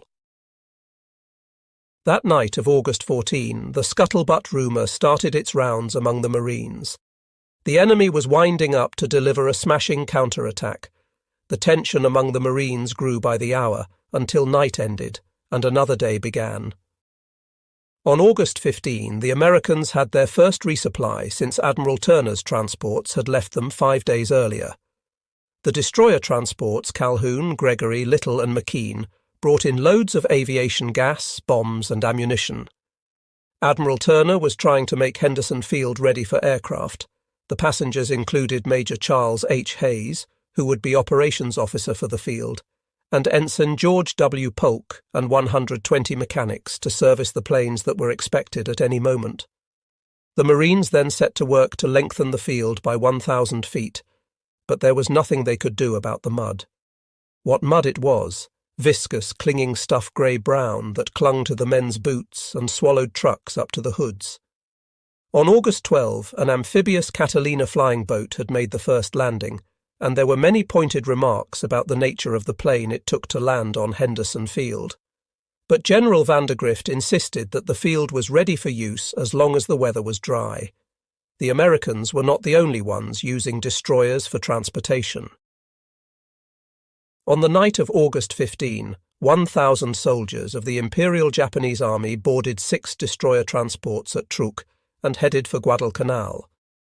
The unescorted destroyers came down quietly on the night of August 18, past Savo Island and Lunga Roads, and through Lengo Channel to land at Taivu Point, about 20 miles east of the American position.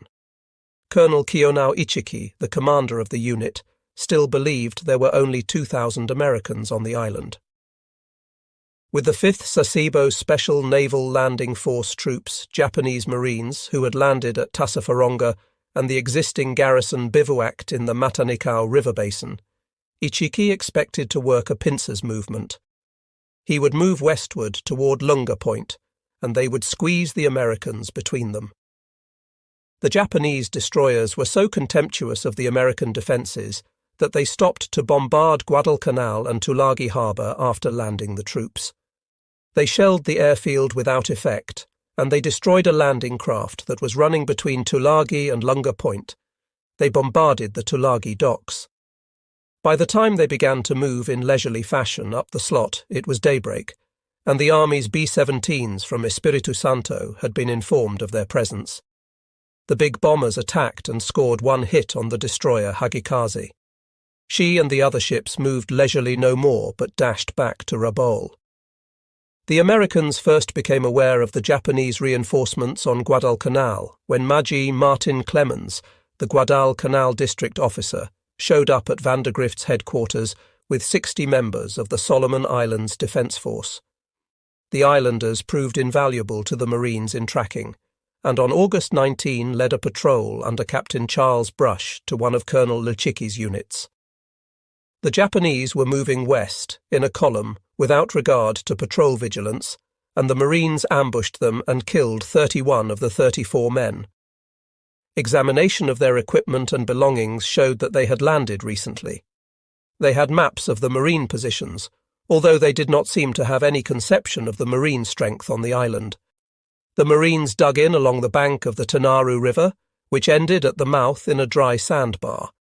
They dug in along the west side of the bar and set tripwires and barbed wire on the other side at a place they called Hell Point, and put a 37mm gun to cover the bar.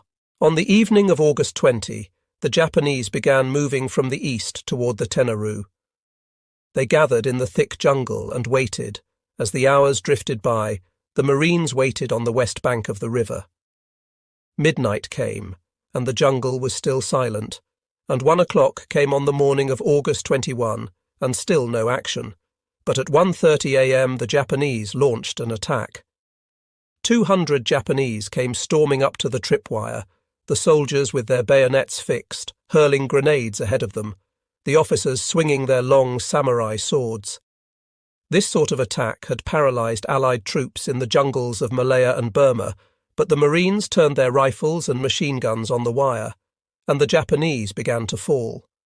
The 37mm gun began firing canister shot, which spread out like big shotgun pellets. The Japanese went over, around and through the wire, and began to overrun the Marine positions, but the Marines stood their ground, swivelling in their foxholes to fire and coming out to slug with the Japanese toe-to-toe, bayonet to bayonet. By the time daylight arrived, all the Japanese who had forded the Tenaru were dead, and Colonel Ichiki's force was totally disorganized. His wile strategy had been based on surprise attack that would demoralize and destroy a small number of American troops. The tenacity and numbers of the Marines had turned the tables. The Marines sent a battalion upstream along the Tenaru, crossed the river and flanked the Japanese on the east. They squeezed the Japanese into a pocket in a coconut grove on the shore of the island. From the position beyond the Tenaru, field guns and machine guns kept the Japanese from crossing the river. As the Marines pushed westward, the Japanese fought back with a bayonet charge, but they did not get through. The Marines responded with a bayonet charge and disrupted the Japanese defence. Some Japanese soldiers took to the sea, and a few swam eastward along the coast to safety, but most drowned. Some managed to squeeze through the Marine line to the east and escape, but the majority of the 900 Japanese troops died in the palm grove. That evening, as the Marines brought up tanks and began knocking down the trees to eliminate snipers, Colonel Ichiki and several of his officers committed suicide, and the organised defence was ended. The Ichiki force of nearly 1,000 men had lasted just 3 days on Guadalcanal. The Marines had taken only 15 prisoners. They remembered the fate of Colonel Goetke, and they had lost 35 Marines killed and 75 wounded in this bloodletting. The Japanese reinforcement effort had failed completely, and the Americans had established a new confidence in their ability to stand up against troops who had been touted as the fiercest jungle fighters in the world. The successful Japanese attack in the waters off Savo Island made it very clear that the entire Guadalcanal expedition was in serious danger. For the moment, the island was isolated, and General Vandergrift and his 17,000 Marines might be in danger of annihilation unless help was brought before the enemy could stage a major landing. Had the Japanese been prepared to move 15,000 to 20,000 troops immediately, the outcome for the Americans would have been disastrous. So far, by August 20, General Vandergrift had been extremely lucky because the Japanese had first misread American intentions and then moved too slowly. The Japanese had not really understood that there was no reason to maintain strongpoints in New Guinea unless the Guadalcanal threat was removed. Admiral Nimitz was under the mistaken impression that at least Vandergrift's troops and the transport force were protected by Fletcher's carriers. With the announcement of the defeat at Savo, Nimitz hurried to dispatch 2 Marine fighter squadrons from Pearl Harbor, but they could not sail until August 15. He still thought there would be no gap, not knowing that Fletcher was miles away, and one of the major problems at this difficult period was communication, and the shoestring nature of the operation was nowhere more apparent. Admiral Gormley had located his headquarters at Noumea in New Caledonia, not realizing that due to weather conditions at this time of year, he could not communicate with Guadalcanal much of the day. Messages were routed to Auckland and then back up to Vandergrift. Also, communication between Noumea, Guadalcanal and Espiritu Santo, where Admiral McCain's land-based air force was located, were equally bad, which accounted in part for the American failure to spot the Japanese cruisers as they had come charging down the slot. As soon as word of the disaster at Guadalcanal was known, Admiral Gormley had asked General MacArthur to detail submarines of the Southwest Pacific Command from other areas to Guadalcanal, but MacArthur replied that to do so would leave Rabaul and Cavien uncovered. It was better to sink the Japanese ships as they headed south than to wait until they arrived on the scene. Gormley agreed, and so in the difficult days of mid-August, the only submarine the Marines saw off Guadalcanal was Japanese.